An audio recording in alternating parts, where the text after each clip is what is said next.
बात ये लोग बाबा कहलाने के लायक ही नहीं है। एक बात आप मुझे बताइए, वो स्त्री जिसके पति का निधन हो गया हो, देहांत हो गया हो, और वो मंगलसूत्र ना पहनती हो, सिंदूर ना लगाती हो। पहले भी देख चुके रामदेव जैसे लोगों की मानसिकता, जो कहते हैं कि मुझे महिलाएं बिना वस्त्र के भी अच्छी। 27 साल की उम्र का लड़का कोई संत नहीं हो जाता। संत बनने के लिए आदमी का पूरा जीवन चला जाता है। ये बात तो उन लोगों को कहनी चाहिए जो बाबा धीरेन्द्र शास्त्री के परिचित हैं और उनके आश्रम में जाते हैं, उनकी कथा को सुनते हैं। जरा वो मुझे सवाल का जवाब दें कि क्या उनके घर की बहन बेटी कोई प्लॉट है? आपने देखा होगा इससे पहले आदि पुरुष फिल्म बनाई गई, उसके ऊपर ना योगी आदित्यनाथ बोले, ना देश के प्रधानमंत्री बोले, कोई भी नहीं बोले। असम के मुख्यमंत्री का बयान आप सुन चुके होंगे। असम के मुख्यमंत्री कह रहे हैं ये जो सब्जियों के जो दाम बढ़ रहे हैं ये मुल्लाओं की वजह से बढ़ रहे हैं।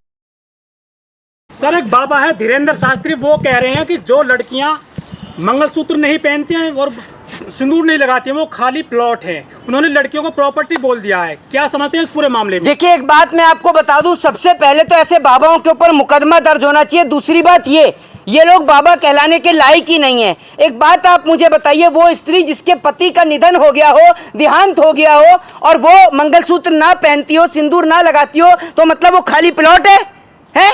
आप बताइए ना आप मुझे, ये किस तरीके की भाषा का और शब्दों का प्रयोग का काम करने का काम धीरेन्द्र शास्त्री जैसे लोग करते हैं। आप पहले भी देख चुके रामदेव जैसे लोगों की मानसिकता, जो कहते हैं कि मुझे महिलाएं बिना वस्त्र के भी अच्छी लगती हैं। उससे पहले आप राम रहीम जैसे बाबा का कारनामा देख चुके हैं, आसाराम का कारनामा देख चुके हैं। एक बात आप मुझे बताइए, आप ऐसे बाबाओं को मानते ही क्यों हैं? और दूसरी बात, वो लोग जो उस बाबा के आश्रम में जाते हैं, क्या वो अपनी बहन बेटी को संपत्ति समझते हैं, प्रॉपर्टी समझते हैं, क्या खाली प्लॉट समझते हैं? इस सवाल का जवाब दें।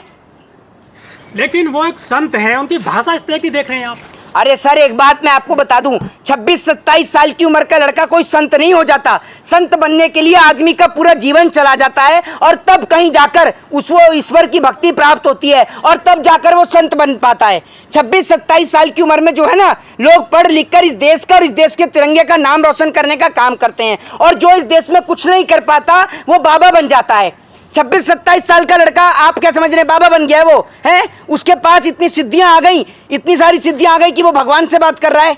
अगर वो भगवान से बात कर रहा है और उसके पास इतनी सिद्धियों का ज्ञान है, तो भैया एक बात आप मुझे बताइए कि क्यों बॉर्डर पर हमारे देश के जवान शहीद हो रहे हैं, और क्यों हमारे देश के किसान को मेहनत करनी पड़ रही है?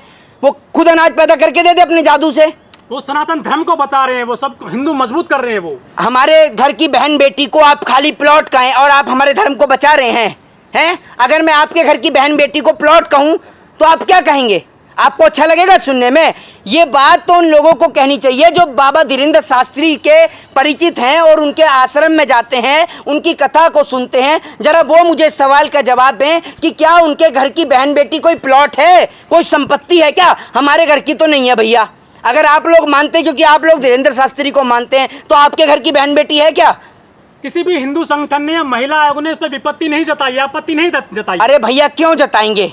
क्यों जताएंगे? अगर यही कहने वाला कोई मुसलमान होता तब इनको आपत्ति होती, तब इनको दिक्कत होती। अगर इस देश के अंदर अगर कोई भी बयान देने वाला, आपने देखा होगा इससे पहले आदि पुरुष फिल्म बनाई गई, उसके ऊपर ना योगी आदित्यनाथ बोले, ना देश के प्रधानमंत्री बोले, कोई भी नहीं बोले। ये बोलते सिर्फ उन मुद्दों पर हैं जिन मुद्दों के अंदर कोई मुसलमान इन्वॉल्व होता है या मुस्लिम का हाथ होता है। असम के मुख्यमंत्री का बयान आप सुन चुके होंगे। असम के मुख्यमंत्री कह रहे हैं ये जो सब्जियों के जो दाम बढ़ रहे हैं ये मुल्लाओं की वजह से बढ़ रहे हैं। अब इनसे पूछे कि मुसलमानों की वजह से सब्जियों के दाम कैसे बढ़ रहे हैं? पता नहीं कहां से पढ़कर आते हैं, कहां से कौन सी इकोनॉमिक्स पढ़ी है, यही नहीं पता मैं तो इनका।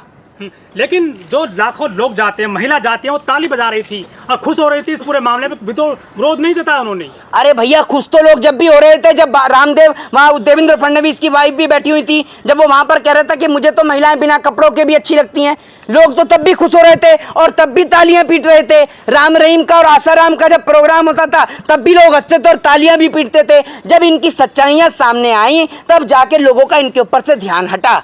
आप देख लीजिए, मैं आपसे कहता हूं कि आप अपने बच्चों को स्कूल में भेजिए, कॉलेज में भेजिए, और आप ईश्वर की भक्ति करते हैं तो ईश्वर की भक्ति के बीच में किसी भी दलाल को, किसी भी मीडिएटर को मत रखिए। ये यदि कोई मुस्लिम बोल देता है इस मामले को, फिर क्या देखते हैं आप इसमें मर्ड? अगर इस मामले को कोई मुस्लिम बोल देता तो अब तक उसके ऊपर एनएसए लग चुका होता, रासुका लग चुका होता, टाडा लग चुका होता, न जाने कौन कौन से एक्ट उसके ऊपर लगा दिए जाते, देशद्रोह का मुकदमा, राजद्रोह का मुकदमा, 121A 124A सब लगा दिए जाते उसके ऊपर। इस देश के अंदर अगर अभी इस टाइम पे धीरेन्द्र शास्त्री क्या कर रहे हैं? धीरेन्द्र शास्त्री सिर्फ वोट दिलाने का काम कर रहे हैं भाजपा को। आप देख नहीं रहे, उनकी गाड़ी ड्राइव करने का काम मनोज तिवारी करते हैं बिहार के अंदर। आप ये सोचिए, दिल्ली के अंदर लोग बाढ़ से त्रस्त हैं, जनता